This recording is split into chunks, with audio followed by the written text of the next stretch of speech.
ಇನ್ನು ನಂಬಿಕಸ್ತ PA ಒಬ್ರು ಉಂಡ ಮನೆಗೆ ಕನ್ನ ಹಾಕಿದ್ನ ಅನ್ನುವಂತ ಪ್ರಶ್ನೆ ಇಲ್ಲಿ ಹೇಳ್ತಾ ಇದೆ. ನಿವೃತ್ತ DGN IGP ರೇವಣ್ಣ ಸಿದ್ದಯ್ಯ ಅವರಿಗೆ ಅವರ PA ಆಗಿ ಕಾರ್ಯನಿರ್ವಹಿಸ್ತಾ ಇದ್ದಂತಹ ವ್ಯಕ್ತಿ ವಂಚಿಸಿರುವಂತ ಪ್ರಕರಣ ಇದು. ಕೋಟಿಗಟ್ಟಲೆ ಹಣವನ್ನ ವಂಚಿಸಿ PA ಎಸ್ಕೇಪ್ ಆದ್ರ. ರೇವಣ್ಣ ಸಿದ್ದಯ್ಯ PA ರಾಜಪ್ಪನಿಂದ ಭಾರಿ ದೊಡ್ಡ ಮಟ್ಟದಲ್ಲಿ ವಂಚನೆ ಆಗಿದೆಯಾ?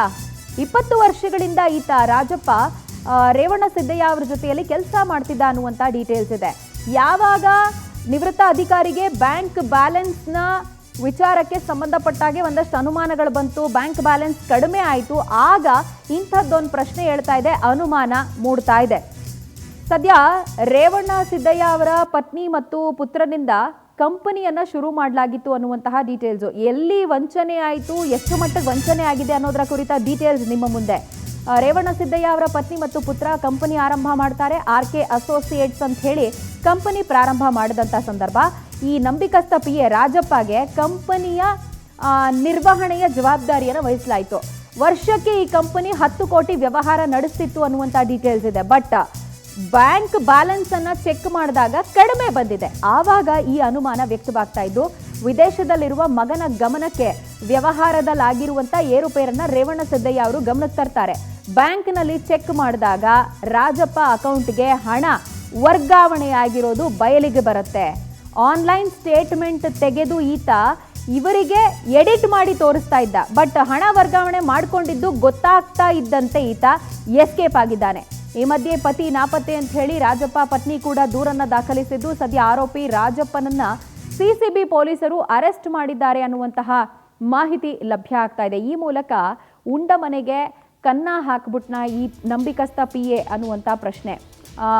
ನಿವೃತ್ತ DGN IGP ರೇವಣ್ಣ ಸಿದ್ದಯ್ಯ ಅವರ PAನೇ ಮಾಡಿರುವಂಥ ವಂಚನೆ ಇದು. ಇದನ್ನ ನಂಬಿಕೆ ದ್ರೋಹ ಅಂತ ಕರಿಬೋದು. ಇಷ್ಟು ವರ್ಷಗಳಿಂದ ಕೆಲಸ ಮಾಡಿದ್ಯಾ ನನ್ನ ಜೊತೆಯಲ್ಲಿ ಅಂತ ಹೇಳಿ ಒಂದು ಮಹತ್ವದ ಜವಾಬ್ದಾರಿಯನ್ನು ವಹಿಸಿದ್ರೆ ಹಣ ಕಂಡ ಕೂಡಲೇ ತನ್ನ ವರಸೆಯನ್ನು ಬದಲಾಯಿಸಿ ತನ್ನ ನಂಬಿಕೆಯನ್ನು ಅಡವಿಟ್ಟು ಹಣಕ್ಕೋಸ್ಕರ ಈತ ಮಾಡಿರುವಂಥ ಹೀನ ಕೃತ್ಯ ಸದ್ಯ ಬೆಳಕಿಗೆ ಬರ್ತಾ ಇದೆ. ಈ ಬಗ್ಗೆ ಡೀಟೇಲ್ಸ್ ಕೊಡ್ತಾರೆ ನಮ್ಮ ಪ್ರತಿನಿಧಿ ವೆಂಕಟೇಶ್, ನಮ್ಮೊಂದಿಗೆ ನೇರ ಸಂಪರ್ಕಕ್ಕೆ ಸಿಗ್ತಿದ್ದಾರೆ. ವೆಂಕಟೇಶ್, ಹಣ ಕಂಡ ಕೂಡಲೇ ನಂಬಿಕೆ, ನಿಯತ್ತು ಇದೆಲ್ಲವನ್ನ ಕೂಡ ಅಡ ಇಟ್ಟು ಹಣದ ಹಿಂದೆನೆ ಹೋದಂಥ ಪ್ರಕರಣ ಇದು. ಯಾವ ಮಟ್ಟದಲ್ಲಿ, ಜೊತೆಗೆ ಯಾವ ರೀತಿ ಈ ಮೋಸ ಆಗಿದೆ? ಇದೊಂದು ದೊಡ್ಡ ನಂಬಿಕೆ ದ್ರೋಹನೇ ಅಲ್ವಾ?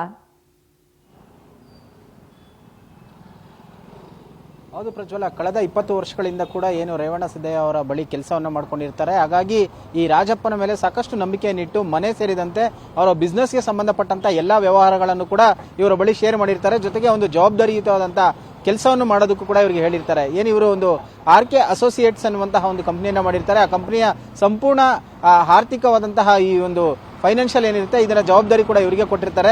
ಅವರ ಪುತ್ರ ಏನು ಫಾರಿನ್ ಅಲ್ಲಿ ಇರೋದ್ರಿಂದಾಗಿ ವಿನೋದ ಪ್ರಭಾ ಅವರ ಹೆಂಡತಿ ಏನಿರ್ತಾರೆ ಇವರ ಒಂದು ಜವಾಬ್ದಾರಿಯನ್ನು ನೋಡ್ಕೊಳ್ತಿರ್ತಾರೆ. ಸೊ ಹೀಗೆ ಇರಬೇಕಾದ್ರೆ ಕಳೆದ ಕೆಲವು ತಿಂಗಳುಗಳಿಂದ ಕೂಡ ಈ ಅಕೌಂಟ್ ಅನ್ನ ಮೇಂಟೈನ್ ಮಾಡ್ತಾ ಇರುವಂತಹ ರಾಜಪ್ಪ ಜೊತೆಗೆ ಅವರ ಮಗನಿಗೆ ಒಂದು ಅನುಮಾನ ಬರುತ್ತೆ. ಒಂದು ವರ್ಷಕ್ಕೆ ಸರಿಸುಮಾರು 10 ಕೋಟಿ ರೂಪಾಯಿಯಷ್ಟು ವ್ಯವಹಾರ ಆಗ್ತಾ ಇರುವಂತದ್ದು.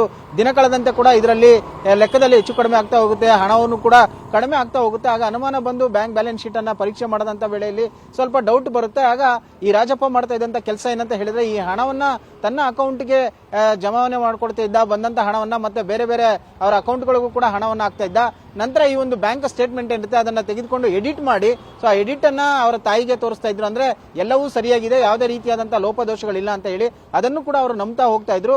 ಡೌಟ್ ಬಂದು ಅದನ್ನ ಪರಿಶೀಲನೆ ಮಾಡಿದಂತ ವೇಳೆಯಲ್ಲಿ ಈತ ಬೇರೆ ಬೇರೆ ಅಕೌಂಟ್ಗಳಿಗೆ ಜೊತೆಗೆ ಈತನ ಅಕೌಂಟ್ಗೆ ಹಣ ಹಾಕಿರುವಂತದ್ದು ಕೂಡ ಗೊತ್ತಾಗಿದೆ. ಸೊ ಇದಕ್ಕೆ ಸಂಬಂಧಪಟ್ಟಂತೆ ಅವರು ಇಂದಿರಾನಗರ ಪೊಲೀಸ್ ಠಾಣೆಗೆ ಒಂದು ದೂರನ್ನ ಕೊಡ್ತಾರೆ. ದೂರಿನ ಆಧಾರದ ಮೇಲೆ ಪೊಲೀಸರು ತನಿಖೆಯನ್ನ ಮಾಡ್ತಾರೆ. ಆದ್ರೆ ಇದರ ಜೊತೆಗೆ ಕೂಡ ರಾಜಪ್ಪ ಅವರ ಪತ್ನಿ ಕೂಡ ನನ್ನ ಗಂಡ ಮಿಸ್ಸಿಂಗ್ ಆಗಿದ್ದಾರೆ ಅಂತ ಹೇಳಿ ಒಂದು ದೂರನ್ನ ಕೊಡ್ತಾರೆ. ಈ 2 ದೂರುಗಳನ್ನ ಆಧಾರದ ಮೇಲೆ ಪೊಲೀಸರು ತನಿಖೆಯನ್ನ ಮಾಡ್ತಾರೆ.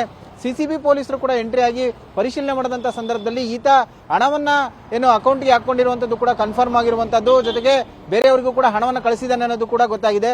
ಸದ್ಯ ಆತನನ್ನ ಬಂಧನ ಮಾಡಿದ್ದಾರೆ, ವಿಚಾರಣೆಯನ್ನು ಕೂಡ ಮಾಡ್ತಾ ಇದ್ದಾರೆ. ಕೇವಲ ಇದನ್ನು ಇಷ್ಟೇ ಮಾತ್ರನೇ 1.5 ಕೋಟಿ ಹಣವನ್ನು ಮಾತ್ರನೇ ಈತ ಲಪಟಾಯಿಸಿದಾನ ಅಥವಾ ಬೇರೆ ವಿಚಾರಕ್ಕೆ ಸಂಬಂಧಪಟ್ಟಂತೆ ಏನಾದರೂ ಮಾಡಿದ್ದಾನ ಅನ್ನೋಂಥದ್ದು ಕೂಡ ತನಿಖೆಯನ್ನ ಮುಂದುವರಿಸ್ತಾ ಇದ್ದಾರೆ. ಸದ್ಯ 20 ವರ್ಷಗಳ ಕಾಲ ನಂಬಿಕೆ ಇಟ್ಟು ಏನು ಕೆಲಸನ ಕೊಟ್ಟಿದ್ದಂತಹ ಮನೆಗೆ ಈತ ಕನ್ನ ಹಾಕಿರುವಂತದ್ದು. ಅಂದ್ರೆ ಪೊಲೀಸರೇ ಕೆಲವೊಂದು ಪ್ರಕರಣಗಳನ್ನ ಭೇದಿಸ್ತಾರೆ, ಆದ್ರೆ ಪೊಲೀಸರ ಮನೆಗೆ ಇವರು ಈ ರೀತಿಯಾಗಿ ಕನ್ನ ಹಾಕ್ತಾರೆ ಅಂದ್ರೆ ಜನ ಯಾರನ್ನ ನಂಬಬೇಕು ಅನ್ನುವಂತ ಪ್ರಶ್ನೆ ಮೂಡೋದು ಕೂಡ ಸಹಜವಾಗಿರುವಂತದ್ದು. ಪ್ರಜ್ವಲ. ರೈಟ್ ವೆಂಕಟೇಶ್, ಥ್ಯಾಂಕ್ ಯು ತಮ್ಮೆಲ್ಲ ಡೀಟೇಲ್ಸ್ಗೆ.